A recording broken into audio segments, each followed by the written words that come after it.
मित्रों, सभा में सभी का बहुत बहुत हार्दिक स्वागत, अभिनंदन।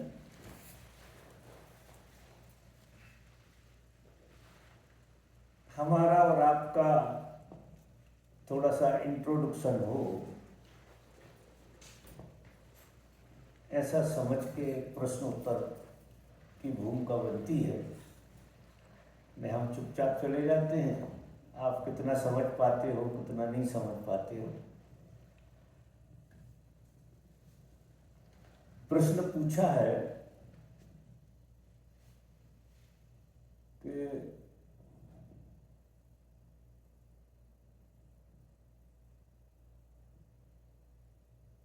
डिजायर को कंट्रोल कैसे करें, ऐसा पूछा गया है।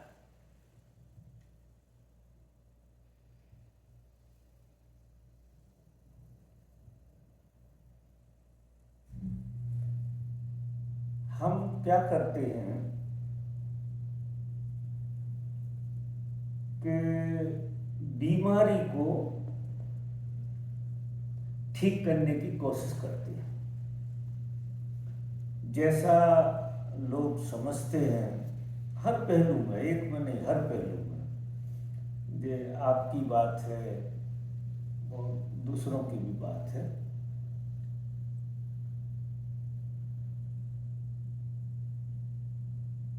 बीमारी जैसी आप देख रहे हो और जैसा आप उसका निदान चाहते हो, वो असंभव है करीब करीब। कारण है उसका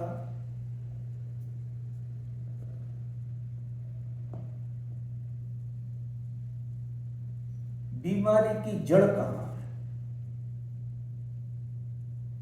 अगर बीमारी की जड़ पकड़ में आ जाए तो बीमारी ही नहीं रहती। आप आश्चर्य करेंगे, सुधारने की तो बात अलग है। बीमारी ही नहीं होती अगर उसकी जड़ों में हम चले जाएं। हम क्या करते हैं, बीमारी के साथ लड़ते हैं।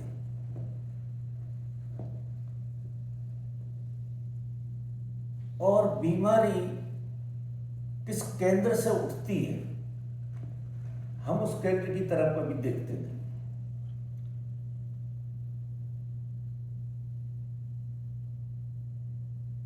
अगर आप दूसरे पहलू को पकड़ेंगे, बीमारी की बात बिल्कुल बंद कर दो। कितनी आपको इच्छाएं पैदा हो रही हों, उनकी तरफ मत देखो। आप उनसे लड़ना नहीं। कभी भी कोई इलाज नहीं कर सकता है जिस तरह से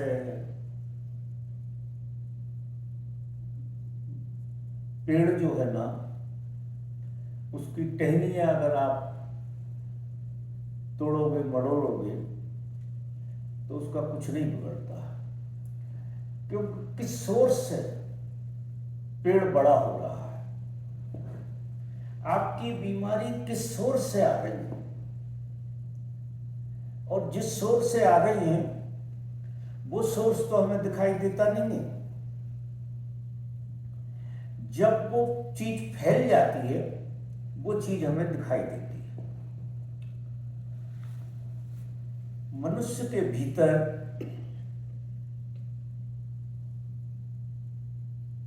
सभी कुछ जो भी प्रकट होता है, वो उसके मूल केंद्र में से प्रकट होता है।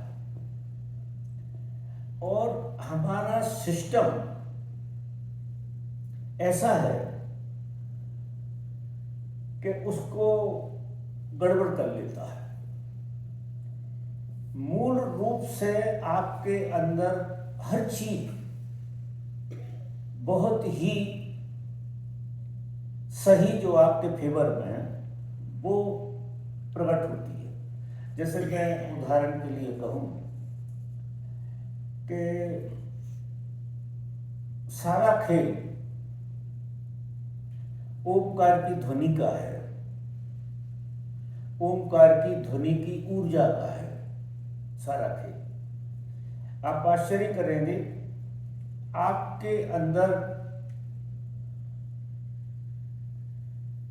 शुरुआत में हर चीज राम की तरह होती है।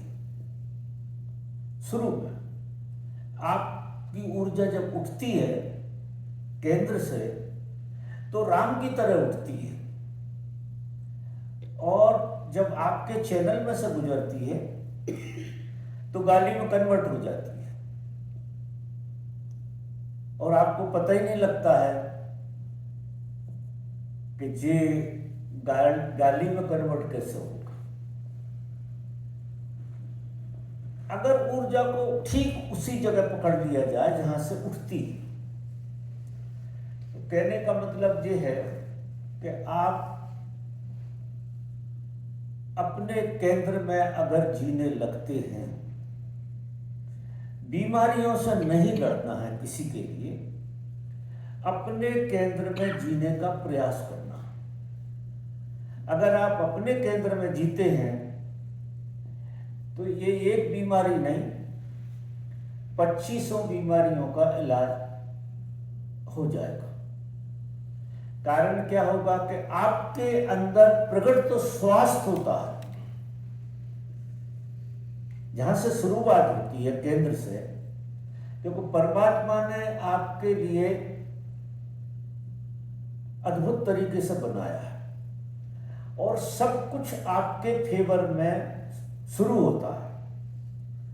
जहां से शुरू होता है वो आपके फेवर में होता है, लेकिन चूंकि आप उसको उस केंद्र में नहीं पकड़ पाते तो वो फिर आपके चैनल में इधर उधर होते हुए कुछ का कुछ हो जाता है। आप आश्चर्य करेंगे, घृणा की ऊर्जा शुरू में प्रेम से ही होती है। जब आपके केंद्र से निकलती है तो प्रेम के रूप में निकलती है। जब उसके प्रति आप जागृत नहीं होते तो वो आगे चल के घृणा में कन्वर्ट हो जाती है। अब देखो, घृणा में वो ऊर्जा कन्वर्ट हुई तो आप ये कहेंगे कि घृणा तो अच्छी चीज नहीं, घृणा नहीं करना चाहिए, ऐसा बिल्कुल आएगा। अब आप घृणा का इलाज ढूंढते हैं, घृणा का इलाज है नहीं, कोई उपाय नहीं है कि आप घृणा का इलाज ढूंढ सको। आपको प्रेम की ऊर्जा का साथ देना था। हम प्रेम की ऊर्जा का साथ नहीं देते। जब हम उस ऊर्जा का साथ नहीं देते तो फिर क्या होता है, ऊर्जा प्रकृति के नियमों में चली जाती है, और प्रकृति के नियम कुछ इस तरह के हैं कि हम जिस समाज में जीते हैं, जिन लोगों के बीच में जीते हैं, जिन धारणाओं में जीते हैं, जिन भावनाओं में जीते हैं, वो ऊर्जा उनका अनुसरण करने लगती है। केंद्र में आप सच्चे हैं और परिधि में आपका सब कुछ उल्टा सीधा हो जाता, क्योंकि आपकी परिधि आपने नहीं बनाई है। आपकी परिधि आपके संसार ने बनाई है। तो जब वो ऊर्जा परिधि में पसार करती है तो उसका रूप बदल जाता है, और उस बदले हुए रूप को तुम ठीक करना चाहते हो तो आप कितना ही प्रयास करते रहो, कभी आप घृणा से मुक्त नहीं हो सकते, कभी इच्छाओं से मुक्त नहीं हो सकते, क्योंकि वो ऊर्जा आपकी पूरी दुनियादारी के नियम में फंस गई। जो दुनियादारी का नियम, दुनियादारी में तो ऐसा ही है, जिस तरह से जीते हैं कि वहाँ स्वार्थ की दुनिया है पूरी की पूरी। हर आदमी स्वार्थी है, अपने ढंग से सोचता है, अपने ढंग से जीता है, और जो पूरे माहौल को दूषित करते रहते हैं। अगर कोई व्यक्ति जागृति से अपनी ऊर्जा को नहीं जी रहा है तो वो अपना नुकसान तो कर ही रहा है, लेकिन दूसरों का भी नुकसान होता है उससे, क्योंकि आपकी विकृत ऊर्जा आप बाहर फेंक रहे हैं और वो दूसरे लोगों को भी विकृत कर रही है। इसी तरह से दूसरे लोग विकृत ऊर्जा फेंक रहे हैं और आपको विकृत कर रहे हैं। तो दूसरों को तो नहीं रोका जा सकता, क्योंकि हर आदमी तो इस खेल को समझेगा नहीं। लेकिन आप ऐसा जरूर कर सकते हैं कि आपके माध्यम से जो ऊर्जा निकले वो दूसरों को सहयोगी हो, विरोधी ना हो। अगर हमारी ऊर्जा दूसरों को विकृत करती है तो हमारी विकृति और बढ़ती है, हम और विकृत हो जाएंगे। अगर हमारी ऊर्जा से दूसरों को विकृति नहीं होती है तो हमारी ऊर्जा और भी शुभ हो जाएगी और भी सुसंस्कृत हो जाएगी। तो हमें क्या करना है, अपने केंद्र में जीने की कोशिश करना है। और यही मूल बात ओशो की है। आदमी अभी जैसा है बिना केंद्र के जी रहा है, उसका कोई केंद्र नहीं। जब हमारा केंद्र नहीं होता है तो हम किसी भी चीज को अपना केंद्र मानते हैं, और कोई दूसरी चीज आपका केंद्र बने, इससे ज्यादा गुलामी दुनिया में कोई हो नहीं सकती। अगर किसी को भी केंद्र बनाया आपने, आप धन को बनाओ, स्त्री को बनाओ, पुरुष को बनाओ, परिवार को बनाओ, जिसको भी आप केंद्र मानोगे, केंद्र का मतलब यह है कि ऐसा अनुभव होगा आपको कि ये मेरा ठिकाना है। ना तो स्त्री ठिकाना हो सकती, ना धन ठिकाना हो सकता, ना पद ठिकाना हो सकता, कोई भी चीज आपका ठिकाना, और आप उस ठिकाने को शाश्वत बनाने की कोशिश कर रहे जो है ही नहीं, तो निश्चित ही आपकी जिंदगी में दुख होंगे। तो हमें अपना ठिकाना ढूंढना है कि हमारा ठिकाना कहाँ है। और भगवान भी वही बात कहते हैं कि आप अपना घर ढूंढ लो। अपने घर में विश्राम करोगे तो आप बड़े आनंदित होगे। उसके लिए उनने 1760 विधियां भी बनाई कि इस विधि से चलो, उस विधि से चलो और अपना ठिकाना ढूंढो। ठिकाना ढूंढने के लिए एक मैं हल्की सी कहानी सुनाता हूं, फिर हम लौट के आए कि हम अपने आप में आए कैसे। सवाल ये उठता है कि हम अपने आप में कैसे आए। चाहते तो हम हैं कि हम अपने आप में अपने केंद्र में रहें, लेकिन हम अपने केंद्र में रह नहीं पाते। उसका कारण क्या है? आपकी समस्त इंद्रियां, पांचों इंद्रियां आपकी, और छठवीं इंद्री मन, जे 24 घंटे बाहर टटोलने में लगा हुआ है। हर चीज हम बाहर, हमारे कानों से भी हम अपने को नहीं सुनते, किसी और को सुनते हैं। आंखों से भी हम अपने को नहीं देखते, किसी और को देखते हैं। स्पर्श से भी हम किसी और को छूते हैं, अपने को नहीं छूते। मजा देखो। स्वाद भी हम दूसरे में देखते हैं, अपने स्वाद को नहीं देखते। अपनी तरफ से तो आप जैसे इतने अनजान हो गए हैं, अपने को इतना भुला दिया है कि अपनी तरफ कभी आने का ख्याल भी नहीं करते। मैं एक कहानी कह रहा हूं, उससे शायद ये सूत्र ख्याल में आए कि एक जमींदार ने, ओशो ने जो कहानी कही है मुझे अच्छी लगती है कुछ समझाने के लिए। एक जमींदार ने एक बहुत खूंखार कुत्ता का स्टेचू बनाया और अपने दरवाजे पर लगा लिया। जमींदार था, बड़ी जगह थी उसके पास, और वो खूंखार कुत्ता इतना जबरदस्त उसको बनाया गया था कि वो बिल्कुल देखने में सच्चा लगता था। और उसका ढंग ऐसा था कि वो बस झड़प के खाने ही वाला है, आपको पकड़ लेगा। तो वहां से कोई एक राहगीर निकला। गांव के लोगों को तो पता था कि ये स्टैचू है, तो कोई फर्क नहीं पड़ता था उन्हें, लेकिन कोई राहगीर पहली बार उस गांव से निकला और जैसे ही उसकी उस पर निगाह पड़ी तो उसे ऐसा लगा अगर 1 मिनट भी मैं रुक जाऊं तो ये मुझे खा जाएगा, ये रखवाली के लिए रखा है।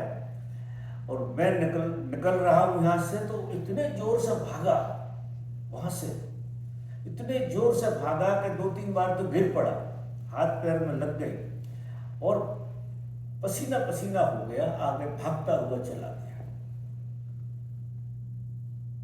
उधर से कोई दूसरा राहगीर आ रहा था। उस राहगीर ने कहा तुम गांव से आ रहे हो, गांव में तो पानी वानी पी के बाहर निकलते हैं, इतने पसीना पसीना हो रहे हो, गांव के बाहर आए हो अभी अभी। मैं तो बच के आया हूं, इस गांव में तो बड़ा खतरनाक गांव है, इस गांव के जमींदार ने ऐसा एक कुत्ता रखा है, पाला है, और वो कुत्ता अगर मैं 1 मिनट लेट हो जाता तो मुझे फाड़ देता, तो मैं उसके डर के कारण भाग के आया। तो वो आदमी हंसा, वो आदमी हंसा और उसने कहा कि मित्र, ऐसा तुम मान रहे हो, ऐसा नहीं, वो कुत्ता असली नहीं था, वो नकली था। तो वो कह रहा मेरे प्राण निकले जा रहे हैं, मेरी सांस धड़क रही है, इतना मैं डरा हुआ हूं और तुम मुझसे मजाक कर रहे हो कि वो कुत्ता नहीं था, मैंने अपनी आंखों से देखा, कोई भले ही देखा हो लेकिन वो कुत्ता नहीं। ऐसा करके वो उस आदमी को छोड़ के अपनी तरफ चल दिया। रात में वो जब लेटा था आदमी, तो उसको ख्याल आया कहीं ऐसा तो नहीं है कि वो कुत्ता ना हो, मेरा भ्रम हो। रात भर वो इस विचार में पड़ा रहा। सवेरे उसको चैन नहीं आई, सवेरे वो उस गांव में दोबारा गया, क्योंकि मुझे देखना पड़ेगा। अब संशय हो गया कि कुत्ता था या नहीं था, ये संशय घुस गया उसके भीतर। तो वो लौट के गया। जैसे जैसे करीब करीब जाने लगा, उसकी धड़कन और बढ़ रही, लेकिन साहस किया उसने। उस आदमी की बात भी मानने योग्य जैसी लगी कि वो मुझे जानता नहीं, पहचानता नहीं, अगर वो ऐसी बात कह रहा है तो क्यों कह रहा, वो मजाक थोड़ी करेगा।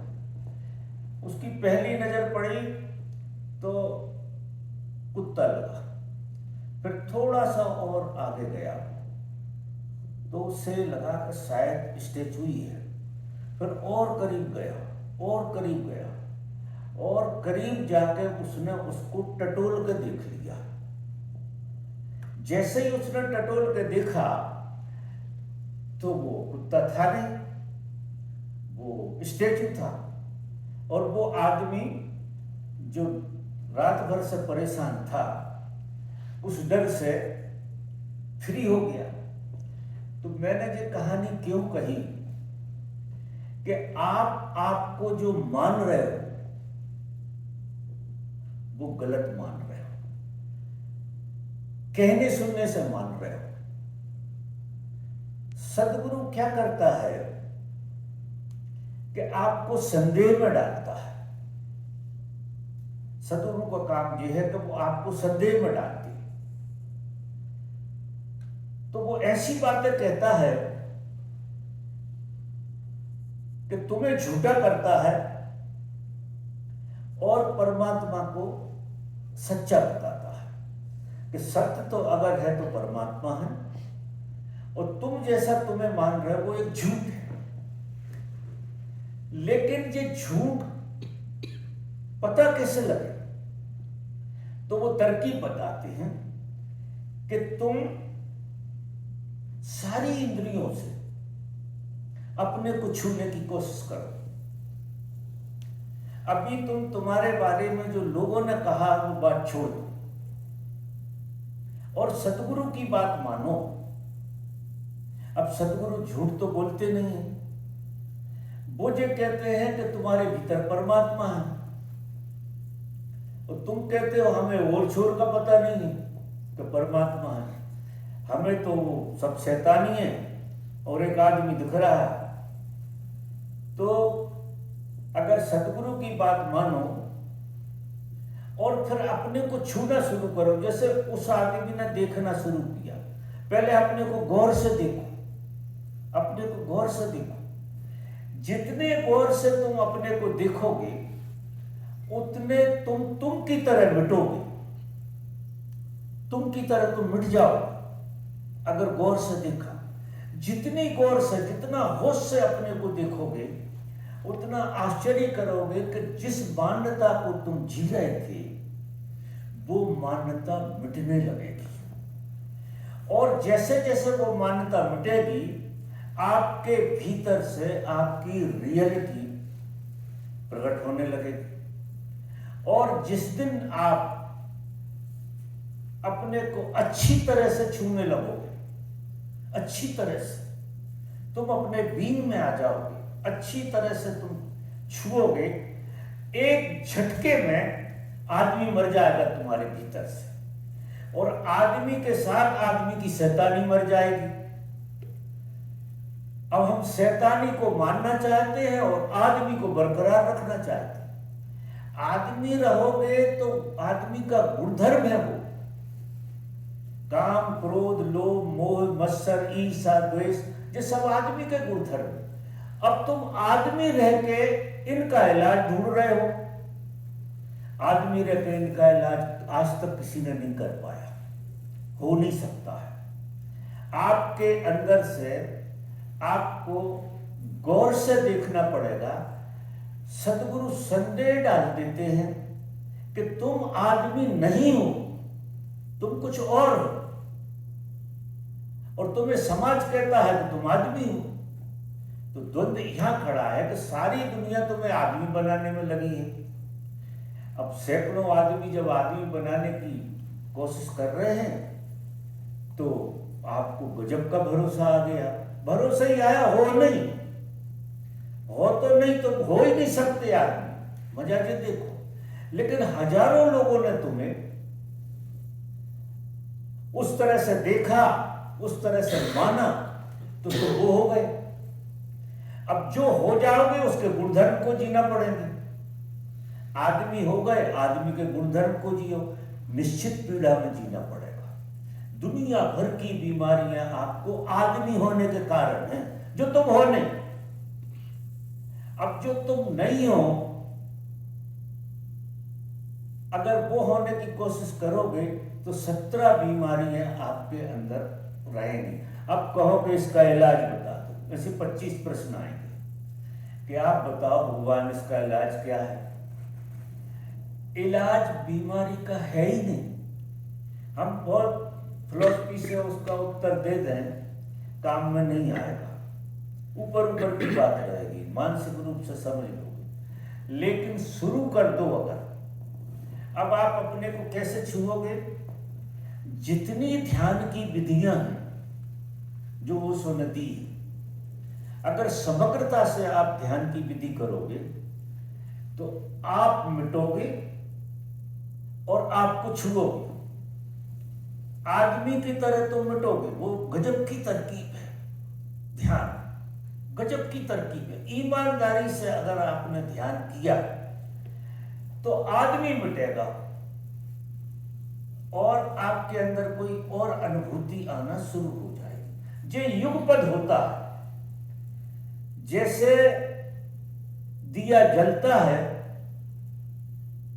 अंधेरा विदा हो जाता है, ऐसे ही तुम जिस दिन आप अपने को पहचानोगे, आप आश्चर्य करोगे, उसी दिन तुम पूरे बदल जाओ।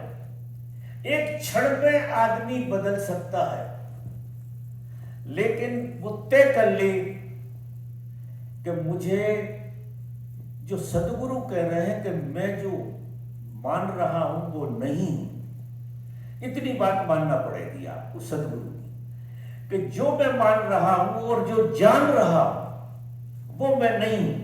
फिर मैं हूं क्या, इसका मुझे पता लगाना। हमें बीमारियां ठीक नहीं करना, हमें हमारा पता लगाना है कि जब मैं ये नहीं हूं तो फिर मैं क्या हूं। और वो जो ध्यान की विधियां हैं सारी, वो आपको जो मैंने वो कहानी कही कुत्ते वाली, कि जब उसने टटोल के देखा तो कुत्ता पूरा गायब हो गया, पत्थर हो गया। तो जिस तरह से उसे भ्रमणा हो गई थी, इस तरह से हमको भ्रमणा हो गई। हमको गजब की भ्रमणा हो गई है कि हम आदमी हैं, और पैदाइश ही आपको जो भ्रमणा दी गई है आपके माँ बाप की कृपा से और भाई बंधुओं की कृपा से, फिर रिश्ते नाते जितने भी हैं, ये सारे के सारे चीजें हमको वो बना रहे जो हम हैं नहीं। हाँ, निश्चित ही बड़ा समझ का काम है इसमें। देखो, सदगुरु पे भरोसा, पहली बात, जिसको सदगुरु पे भरोसा आ जाए कि सदगुरु जो कह रहे हैं वो 100% सही है, हमें समझ में आ रहा हो या ना आ रहा, फिर जैसी वो युक्ति बताएं वो युक्ति को हर हाल में करना, हर परिस्थिति में करना। अगर कोई व्यक्ति ये दो बातें गहराई से मान ले कि एक तो जो सदगुरु कह रहे हैं उस पर भरोसा, और जो युक्ति उनने बताई है उस पर पूरी ऊर्जा लग जाए आपकी, तो आप रूपांतरित हो जाएंगे। आपका हजारों लोग आपको झूठा करने की कोशिश कर रहे हैं, हजारों लोग, बेहजारों लोग आपके लिए झूठे हो जाएंगे और एक सदगुरु सच्चा हो जाएगा। अभी क्या है कि एक सदगुरु तुम्हें सच्चा बनाने की कोशिश कर रहा है और हजारों लोग तुम्हें उल्टा सीधा बनाने की कोशिश कर रहे हैं। अच्छा, उल्टा सीधा बनने की आदत पैदाइशी है तो बड़ी जल्दी बन जाती हो, देर नहीं लगती, क्योंकि उल्टी चीज पे हमें भरोसा आता ही है, स्वाभाविक बात।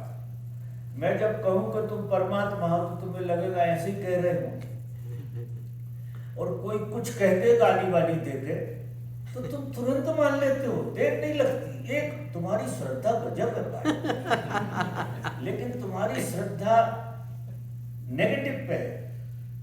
अब ये श्रद्धा पॉजिटिव पे आ जाए, श्रद्धावान तो हो तुम, क्योंकि जी तो श्रद्धा से ही रहे, गलत श्रद्धाओं से जी रहे, तो आप अपनी श्रद्धा का डायमेंशन बदल लो।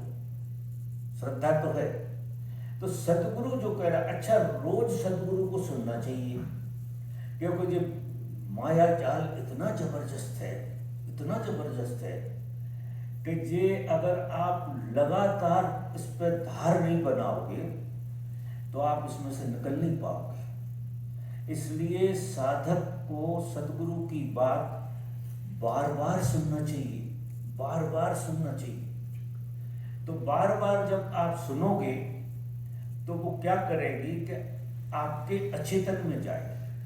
संसार में तुम जो भाषा को सुनते हो वो तुमने लाखों बार सुनी है, जो तुम गलत एहसास करा रही है, तो वो तुम्हारे चेतन मन में नहीं, वो तुम्हारे अचेतन मन में चली गई। तो तुम सपने में भी अपने को वही मानते हो। मजा देखो आप, सपने में भी तुम अपने को वही मानते हो जो तुम जागृत में मानते हो। सपना भी तुम्हारी जो सम्मोहन को नहीं मिटा पाता है। और सदगुरु जो बात करता है वो आपके चेतन मन में भी पूरी नहीं जाती। अगर ये सदगुरु की बात तुम्हारे सपने में भी चली जाए, जब तुम नींद में सो और सपना तुम्हें आ रहा हो, उस सपने में भी तुम्हारी मुलाकात सदगुरु से हो रही। जिसके सपने में सदगुरु घुस जाते हैं, बड़े भरोसे की बात घुसती है। बाकी तो वही चीज घुसती है जिसे तुम घुसाते हो। चारों तरफ से लोग कोई और चीज घुसा देते हैं, कोई सपने आते हैं। आप तो बहुत गौर करके देखो कि यार जी हमें सपने उल्टे सीधे क्यों आते हैं। सीधा सीधा सपना, हम सदगुरु को प्रेम करते हैं और कभी कुंडली करते देखे क्या सपने में? एक बार भी नहीं दिखा होगा कि सपने में कुंडली कर रहा है। और दुनिया भर की मूर्ता करते जरूर देखोगे सपने में। कारण क्या है कि तुमने ये चीजें अचेतन में डाल दी, अचेतन में सपना बनता है। अब सदगुरु की कीमिया को तुम सपने में डाल दो, वो स्वप्न में भी तुम नाद ब्रह्म कर रहे हो। अगर गहरे से तुम करोगे और उनकी बात सुनोगे और गहरे से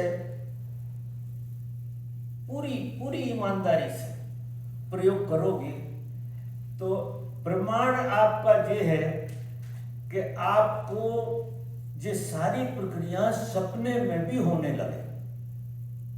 अब कितनी गहरी सोचोगे आप, कितने गहरे जाओगे, तभी सपने में जाएंगे। एक बार सदगुरु और सदगुरु की क्रिया सपने में आने लगे,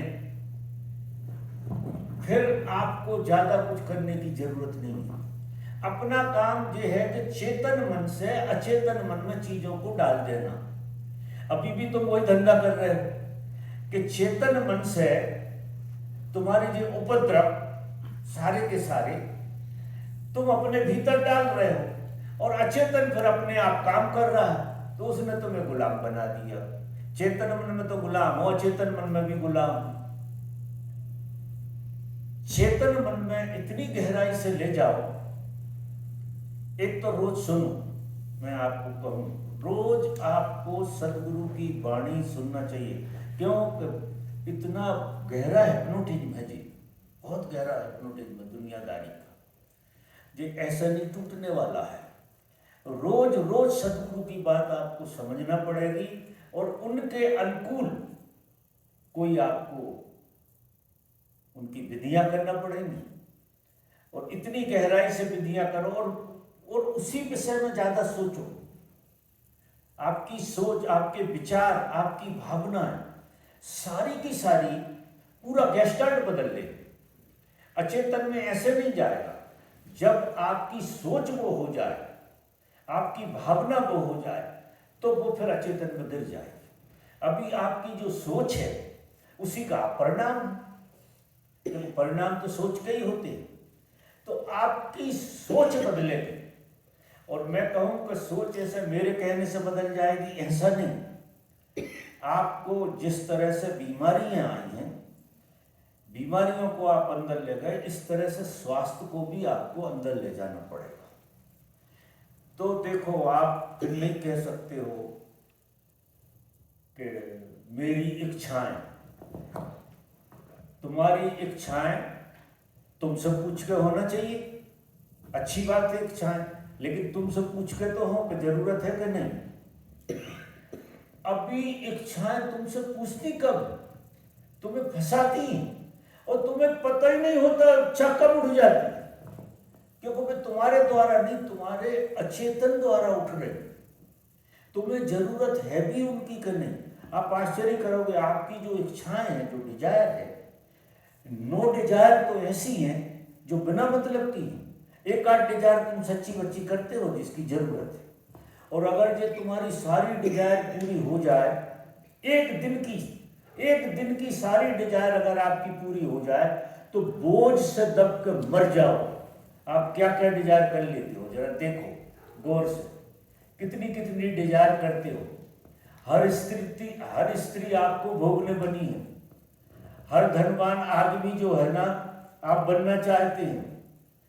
और पता नहीं, ये तो मैं उदाहरण दे रहा हूं, पता नहीं क्या क्या करना चाहते हैं। अगर ये सारी पूरी हो जाए, वो तो होती नहीं है, ये अच्छी बात है कि होती नहीं है। अगर हो जाए तो ये बिना मांगे मिली हुई चीजें आपको इतना फंसा देंगी जिसका कोई हिसाब नहीं। मांगी हुई चीज की डिजायर करो, मतलब हमसे उठी हुई, हमारे जानने में आई है डिजायर, हमारे बोध में आई है, और तुम्हारे बोध में तो कोई और ही डिजायर आएगी। ये जो संसार में डिजायर है ये आएंगी ही नहीं, तुम्हें कुछ और ही सोच उपजने लगेगी। तो जैसी सोच होगी वैसे आपके व्यवहार होंगे, वैसा आपका जीवन होगा, और वैसी ही आपकी अवस्था होगी। तो अगर तुम कहो कि मैं तुम्हारे हिसाब से उत्तर दूं कि इसका इलाज बता दो, तो उसका इलाज तो नहीं हो सकता है डिजायर का। लेकिन अगर इस तरह से करो तो एक साधे सब सधे। अगर आपने आपको साध लिया तो सारा संसार सध गया आपका, एक चीज नहीं बचेगी जो सधी नहीं है। अगर आपने आपको साध लिया और आपने आपको नहीं साधा तो फिर हजारों चीजों को साधे, वो सधेगी नहीं। मिल जाता है तो खोने का डर रहता है। मजा देखो, जो चीज हाथ में आ जाती है, नहीं मिली तो दुखी, और मिल गई तो दुखी, क्योंकि इसमें दोनों तरफ दुख के अलावा कुछ होता ही नहीं। और ये बेवकूफी हम कभी ऑब्जर्वेशन कह के ऑब्जर्व करके देखते भी नहीं है कि जिन जिन चीजों को हमने मांगा है उनसे सच में हम दुखी हैं या सुखी हैं। तो इतनी सालें गुजर गई, बहुत चीजें मांगी हैं, बहुत चीजें हुई हैं, और तुम कहाँ खड़े हो? तुम जहां खड़े हो वहीं खड़े हो, कहीं हिले भी नहीं हो बिल्कुल। वही बच्चों के खिलौनों से आज खेल रहे हो, वही छोटे में खेल रहे थे, वही थोड़ी जवानी में खेल रहे थे, तितलियां बदल गई, बाकी खेल वही चल रहा तितलियों वाला, और बुढ़ापे तक ऐसा ही चलता रहेगा। तो रूपांतरण की प्रक्रिया के बारे में सोचो, और सदगुरु का इशारा रूपांतरित होने का है।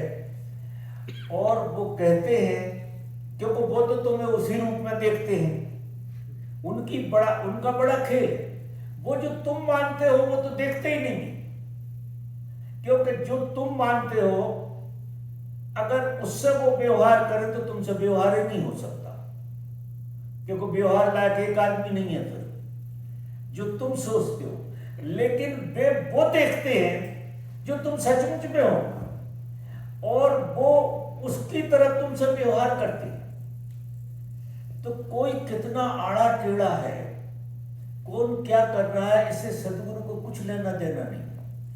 वो कभी नहीं देखता कि तुम पापी हो, कि पुण्यात्मा हो, कि ये हो, कि भी हो। बस वो इतना देखता है कि तुम सपने में जी रहे हो। अब सपने में जो आदमी जी रहा है वो क्या बुरा करेगा, वो क्या भला करेगा, ना उससे कोई उम्मीद सदगुरु को ये रहती है कि ये भला करेगा, और न ये उम्मीद रहती है कि ये बुरा करेगा। तो वो बुराई भलाई नहीं देखते आप, वो आप जैसे हो वैसा देखते हैं कि तुम हो तो ऐसे, अब तुम मान रहे हो वैसे, तो उसकी अकल बताते हैं कि तुम्हारी मान्यता जो है उस पर संदेह करो। कोई तुम्हें, देखो मैं उदाहरण के लिए एक बात कहूं कि तुम्हारी पत्नी तुम्हें पति बनाती है, तो उस पर संदेह नहीं किया जा सकता कि मैं पति कैसे हो सकता हूं, क्योंकि जब शादी नहीं होती, जब तो पति था ही नहीं। अब मैं बीच में से कहां पति बनकर खड़ा हो गया। जो उदाहरण दे रहा, बच्चे हो गए तो तुम बाप बन जाते हो, तो संदेह करो इस पर कि मैं बाप कैसे हो सकता हूं, मैंने क्या किया है बाप होने जैसा, कुछ भी नहीं किया। अब अगर आपको संदेह इस तरह से हर चीज पे आने लगे आपके होने पे, क्योंकि यदि आपने आपके होने पर संदेह करना शुरू नहीं किया, बड़ी पीड़ा देता है संदेह। क्योंकि एक बार आप पति बन गए, फिर पति ना बन के जीना बड़ी बहादुरी है, बहुत बहादुरी का काम है कि आप जियो, वो पत्नी के साथ जियो, और पति होगा मत जियो।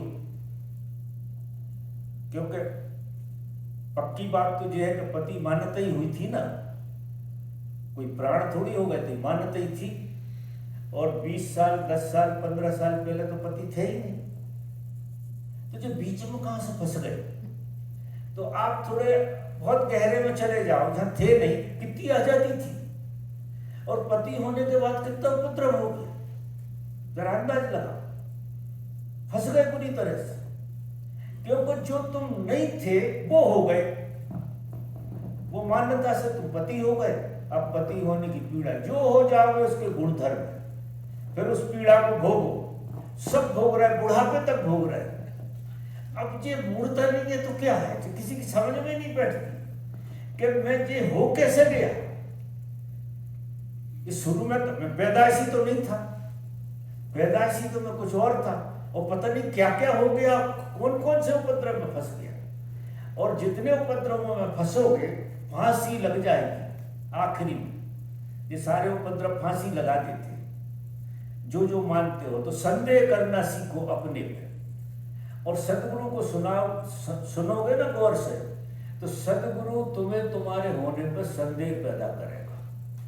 वो तुम्हें उस तरह से नहीं देखेगा, वाह तुम तो बहुत अच्छे पति हो, बहुत अच्छे से तुम्हारा घर चल रहा है, इन बातों से कुछ लेना देना नहीं। वो करेगा उसकी बातों से, गौर से सुनोगे तो तुम्हारे होने पर संदेह कर देगा, क्योंकि तुम वो हो नहीं, वो तुम्हारी मान्यता, तो संदेह आएगा ही एक दिन। लेकिन चक्कर क्या है कि हजारों लोग तुम्हें वो मजबूत कर रहे हैं, तो थोड़ा सा समय लगता है, तो रोज सुनना पड़ेगा। अपन क्या करते हैं कि जो उल्टी सीधी बातें तो रोज सुनते हैं, और सदगुरु को सुनने में टालते हैं कि आप हफ्ता में एक बार सुन लेंगे, महीना भर में एक बार शिविर में चले जाएंगे, तो हमारा काम, ये फालतू की बातों से काम चलने वाला नहीं है। आपको बहुत ईमानदारी से आपके रोगों को देखना पड़ेगा, और देखोगे और लगातार उसकी औषधि का आयोजन करोगे तो सब बीमारियां दूर हो जाएंगी। ये आपका प्रश्न शायद समझ में आया हो। वैसे इससे ही मिलते जुलते प्रश्न हैं सारे, दूसरों ने भी जो कहा है करीब करीब इससे ही मिलता जुलता है। निकल गया।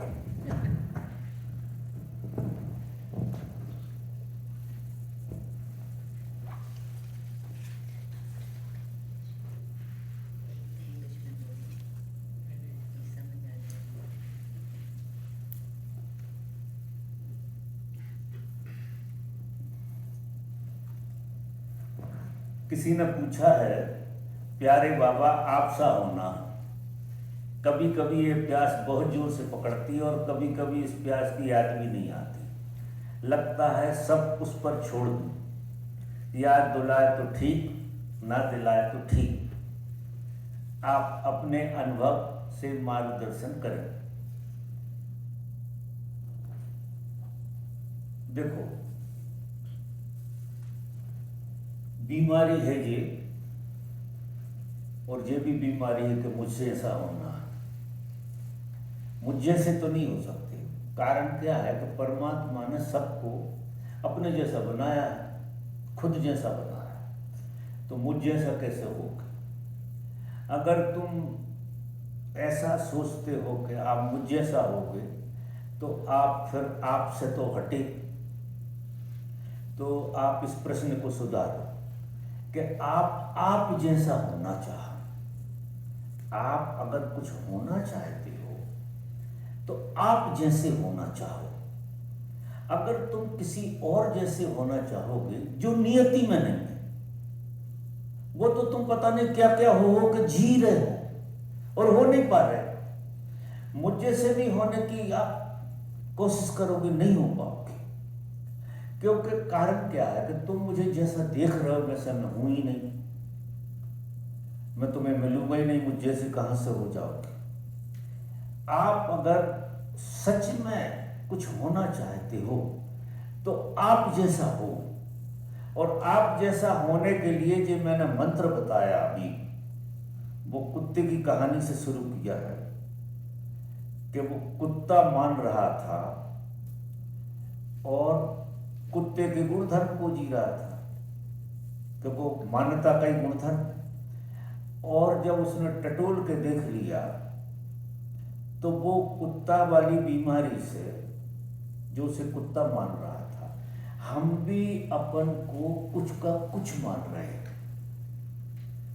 और डर रहे हैं, पकड़ रहे हैं, पता नहीं क्या क्या कर रहे हैं। जो जो मानोगे वे बीमारियों को जियोगे। तो आप ध्यान की विधियों से, सदगुरु के प्रेम से, आशीर्वाद से अपने को छूने की कोशिश करो तो ये बीमारी आपकी गिर जाएगी। तो प्रश्न सब एक से ही होते हैं। मैं तो ये देखता हूं कि हर प्रश्न करीब करीब एक सही होता, थोड़ा फेरबदल होता। ये भी ऐसे ही पूछ रहे हैं, बहुत भटकन है जीवन की इस यात्रा में, ठहराव कैसे लाएं, खाली होने की चाह तो है पर वह प्यास कभी तो बहुत लगती है, कभी कम हो जाती है। कैसे वह कंटिन्यू बनी रहे, कैसे आपके माध्यम से उस परमात्मा का अंदर होने को हमेशा महसूस करूं, इस अंदर के डर को खत्म कैसे करूं।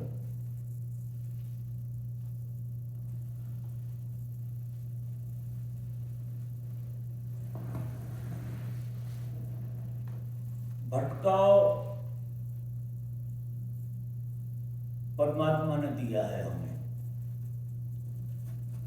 परमात्मा ने हमें पैदा किया कि पहले भटको, और भटकने से जब थक जाओ तो फिर सतगुरु की राह चले जाओ। और सतगुरु की राह पकड़ लोगे, उसी दिन से कायदे से भटकन कम तो हो जाती है। ये तो आप लोगों ने भी अनुभव किया होगा कि जितनी दुनियादारी में भटकन है उतनी आप लोगों की नहीं होगी, ये मैं मानता हूं। उतनी भटकन तो नहीं रहती, क्योंकि कहीं तो किसी जगह तुमने अपने को छोड़ दिया है, कोई जगह तो आपने खाली रखी है, बाकी सब जगह आपने अपने को फंसा रखा है। लेकिन कोई जगह है जहां आपने अपने को छोड़ रखा है, वो सदगुरु वाली जगह है। तो ये जो भटकन है सारी की सारी, जो किसी के प्रेम में विदा होती है, ऐसे विदा नहीं होती। अब आप भटक क्यों रहे हो?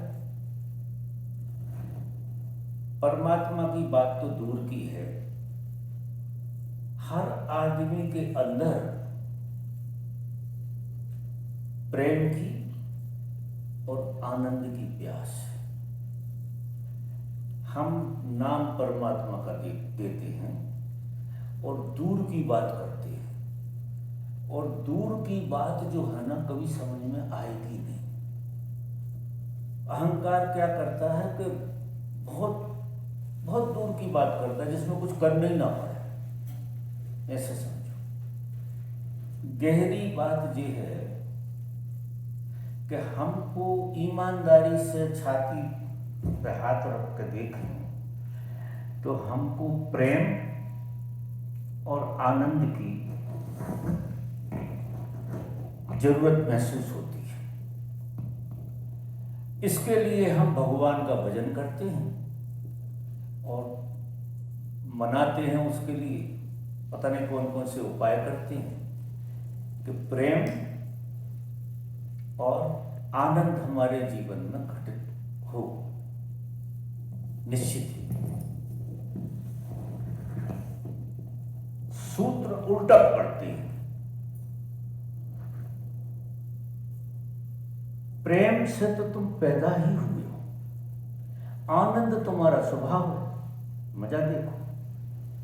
और प्रेम से तुम पैदा हुए हो, प्रेम को भरपूर लेकर पैदा हुए हो। प्रत्येक आदमी में पूर्ण रूप से प्रेम समाया है, क्योंकि सारा खेल, इवन परमात्मा ने जो तुम्हारा जन्म दिया है वो प्रेम के कारण, क्योंकि वो सृष्टि को प्रेम करता है और सृष्टि के प्रेम के कारण वो सृष्टि को बढ़ा ही चला जा रहा है, क्योंकि वो सृष्टि को प्रेम करता है। आपके अंदर वो प्रेम जो परमात्मा की कृपा से जन्म से है वो है ही। प्रेम के बगैर तुम एक मिनट नहीं रह सकते। एक मिनट तुम्हें अगर कोई चीज जला रही है तो प्रेम जला रहा है। बस दिशा थोड़ी सी आपने बदल रखी है, एक गेस्टाल्ट बदल, पूरा गेस्टाल्ट। तुम प्रेम पाना चाहते हो, ये बीमारी है। तुम्हें परमात्मा ने प्रेम से लबालब बनाया, मजा देता है लबालब। तो यात्रा को थोड़ा बदल लो, प्रेम देना शुरू करो, मांगो मत। तुम्हें प्रेम की कीमिया हाथ लग जाएगी। प्रेम देना शुरू करो हर जगह। छोटी से छोटी बात में तुम प्रेमपूर्ण हो, छोटी से छोटी बात, बड़ी से बड़ी बात में तुम्हारा व्यवहार पूरा का पूरा तुम प्रेमपूर्ण कर लो। और जितना प्रेम तुम देते हो, फिर कुदरत तुम्हें उससे 10 गुना वापस लौटाती है। आपने जो प्रकृति का नियम देखा होगा कि प्रकृति के नियम में ऐसा है कि प्रकृति में एक बीज डाल दो तो 100 बीज ऊपर खड़े होते हैं, 100 बीज। क्योंकि प्रकृति सब चीजों को 100 गुना बना देती है। हम क्या डालते हैं, जो डालते हैं वही 10 गुना होकर हमारे पास आ जाता है। जनरली आप घृणा डालते हैं, प्रकृति उसे 10 गुना करके आपको वापस कर देती है। ये नियम समझना, जब प्रकृति का नियम है कि इसमें जो डालोगे वो 10 गुना होकर आप पे लौटेगा। ये नियम है, इस शाश्वत नियम को समझ के जीने की कोशिश करना। तुम अगर प्रेम डालोगे तो 10 गुना प्रेम तुम्हारे पास आएगा। इस अपेक्षा से मत डालना, लेकिन प्रेम डालने का आनंद है। कभी कभार तुम किसी पे प्रेम डालते हो, कभी कभार, और जैसे ही डालते हो थोड़ी देर नहीं लगती कि तुम्हें अपेक्षा हो जाती कि मुझे प्रेम मिले। जैसी तुम्हारी ये भावना आती है कि मुझे प्रेम किसी से मिलना चाहिए, बीमारी, ये बीमारी, तो क्या होगा कि तुम्हारा प्रेम कुंठित हो जाएगा। मांगने से कुंठित होता है और देने से बढ़ता है। और तुम कहते हो कि मिटना चाहता हूं। प्रेम ही तुम्हें मिटा सकता है। परमात्मा ने बहुत सारी बीमारियां तुम्हें दी हैं, कोई बुराई नहीं। एक प्रेम देने की कला सीख जाओ, हर जगह प्रेम दो, तुम्हारी सारी बीमारियां विदा हो जाए। क्योंकि प्रेम एक ऐसी दवाई है जो सबको प्रेम बना देती। जिस दिन तुम प्रेम देना सीख जाओगे उस दिन सारी बीमारियां प्रेम में कन्वर्ट हो जाएंगी। आपके अंदर जितनी बीमारियां हैं सब प्रेम में कन्वर्ट हो जाएंगी।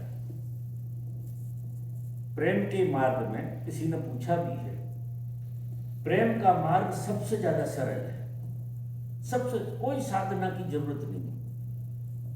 लेकिन चूंकि चारों तरफ घृणा का और ईर्ष्या का और उसका वातावरण बना हुआ है, वो आप पे हावी हो गया है। आप भूल ही गए कि प्रेम भी कोई चीज होती है जो हमारे पास है। तो आप प्रेम दूसरों से मांगते रहते हो। और दूसरों से प्रेम मांगोगे तो फिर क्या होगा? प्रेम मोह बन जाएगा, बंधन बन जाएगा, पीड़ा बन जाएगी। दुर्भाग्य से तुम्हें कहीं से प्रेम मिल जाए जो तुम मांगते हो, वो आपको सताने के लिए होगा। आप आश्चर्य करो, वो पीड़ा बनेगा, क्योंकि प्रेम का नियम ऐसा नहीं है, ऐसा है, इस तरह से है नियम कि प्रेम तुम बांटो, लोगों में बांटो, पक्षियों में बांटो, पेड़ों में बांटो, चांद तारों में बांटो। बस जब देखो, जब प्रेम पूर्ण व्यवहार करो। शुरू शुरू में आपको ऐसा लगेगा कि आप झूठा कर रहे हैं, शुरू शुरू में ऐसा लग सकता है क्योंकि बहुत फंसे हुए हो, तो शुरू शुरू में लगेगा कि आप झूठा व्यवहार कर रहे हैं। लेकिन चूंकि है सच्ची बात, और सच्ची बात अगर झूठे ढंग से भी की जाए तो आगे जाकर सच्ची हो जाती है। आपने देखा होगा, हंसी हमारा स्वभाव है, हम झूठे हंसते हैं और फिर सच्ची हंसी आ जाती है कि नहीं? शुरू शुरू में हम झूठे हंसते हैं, वो मिस्टेक रोज में हंसते हैं लोग, और बाद में खिलखिला के हंसने लगे, क्योंकि हंसी तुम्हारा स्वभाव है, प्रेम तुम्हारा स्वभाव है। तो तुम अगर प्रेम शेयर करो, गेन मत करो, शेयर करो, और तुम्हें पता ही नहीं लगेगा वो 10 गुना होकर तुमको उतरता है। जिस चीज की तुम मांग कर रहे थे उसका भंडार लिए घूम रहे हो तुम, और कीमिया लिए घूम रहे हो, कई गुना हो जाए। देखो एक उदाहरण देता हूं, एक आदमी 10 आदमियों के सामने मुस्कुराता है तो 10 ही नहीं मुस्कुरा जाते, मुस्कुराते हैं कि नहीं? अब उसने क्या किया है? मुस्कुराया ही है, कुछ लगा तो नहीं था, और उसे 10 जगह से मुस्कुराहट मिलती है। जब तुम मुस्कुराओगे किसी के सामने तो कोई घृणा करेगा क्या तुमसे? मुंह सपोड़ेगा क्या? उसे झूठा साचा हंसने तो पड़ेगा ही, हंसेगा कि नहीं? तो क्या हुआ? आपने एक मुस्कुराहट फेंकी और 10 मुस्कुराहटें आपको मिली।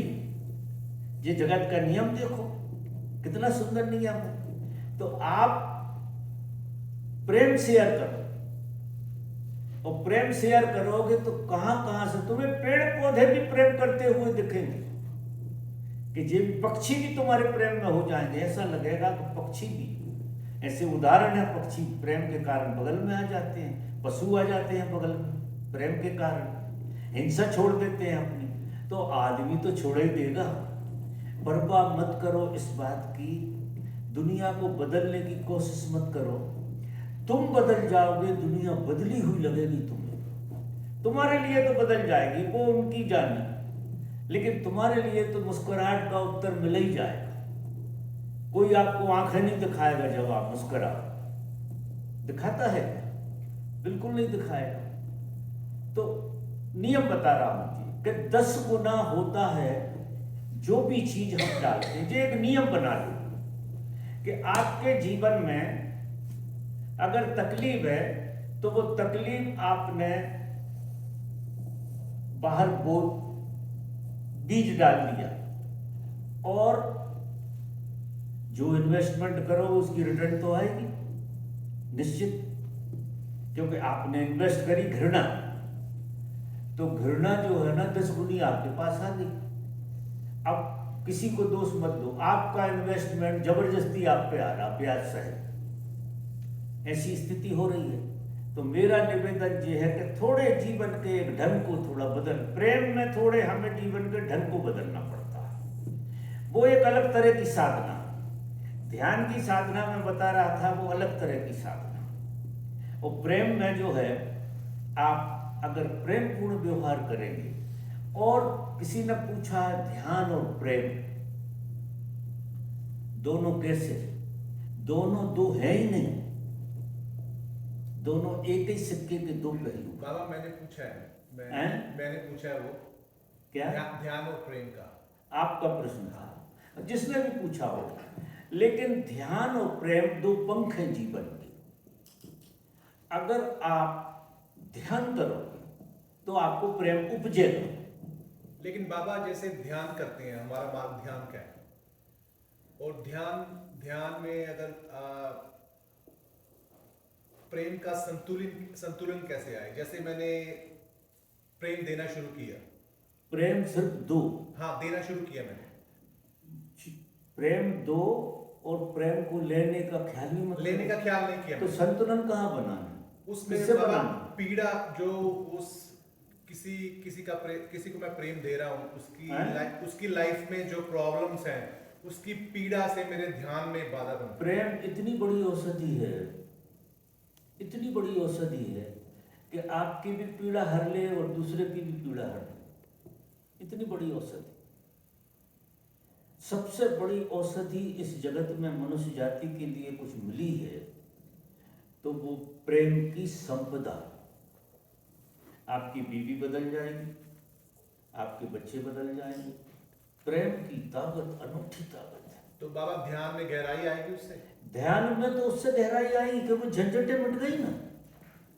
अब तुम प्रेम पूर्ण व्यवहार करोगे, प्रेम से रहोगे, तो जो ध्यान में झंझटें आती थी वे अपने आप विदा हो गई।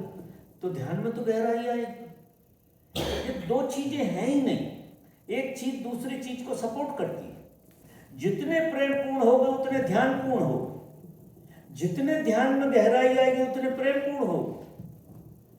ध्यान मिटना चाहता है, ध्यान में तुम्हारी स्थिति ऐसी आ जाएगी कि तुम अपने आप को मिटाना चाहोगे कि मैं मिट जाऊं, और मिटने का जो माध्यम है वो प्रेम। ऐसे कैसे मिटोगे? सुसाइड करने वाली बात थोड़ी है। आप जैसे हो, जो भरा हुआ है आपके अंदर, वो सब कुछ मिट जाए आपके भीतर से, तो ध्यान गहराई लाएगा और प्रेम साधन बनेगा मिटने का। ध्यान समझ बनेगा, ध्यान से गहरी समझ आएगी और मिटने की भावना पैदा हो। ध्यान में पाने की अगर भावना किसी को है तो वो गलत रास्ते पर जा रहा है। ध्यान में जितना गहरा जाएगा उसके लिए मिटने का ख्याल आएगा कि मैं मिट जाऊं, सबके लिए मिट जाऊं, तो प्रेम उसके लिए साधन की तरह काम करेगा। तो जितने प्रेम पूर्ण होगे उतने ध्यान पूर्ण हो। जितनी ध्यान में गहराई, जो मेरा अनुभव है, ध्यान ही आदमी को प्रेम का स्वाद दिला सकता है।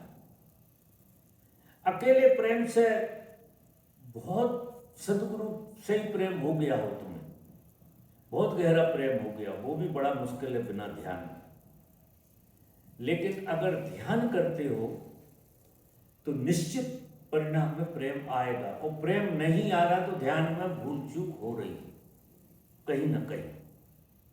तुम अभी खटर पटर में लगे हो, थोड़ी गहराई में नहीं गए।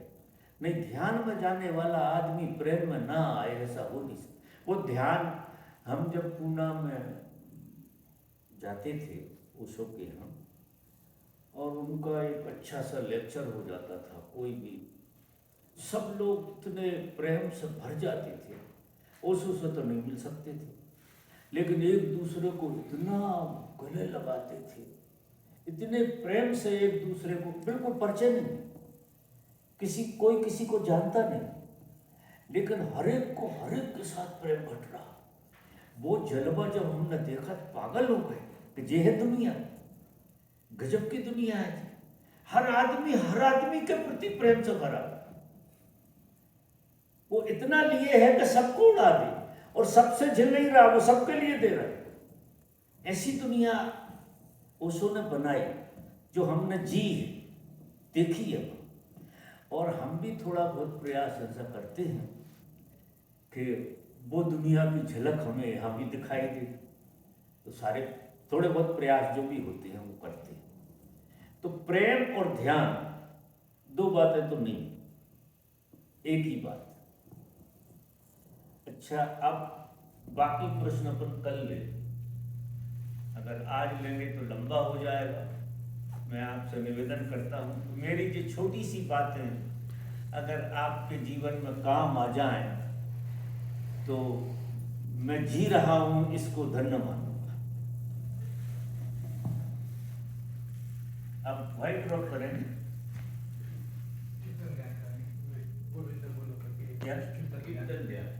कीर्तन ध्यान, कीर्तन। कीर्तन ध्यान करो। थोड़ा उत्सव मनाओ।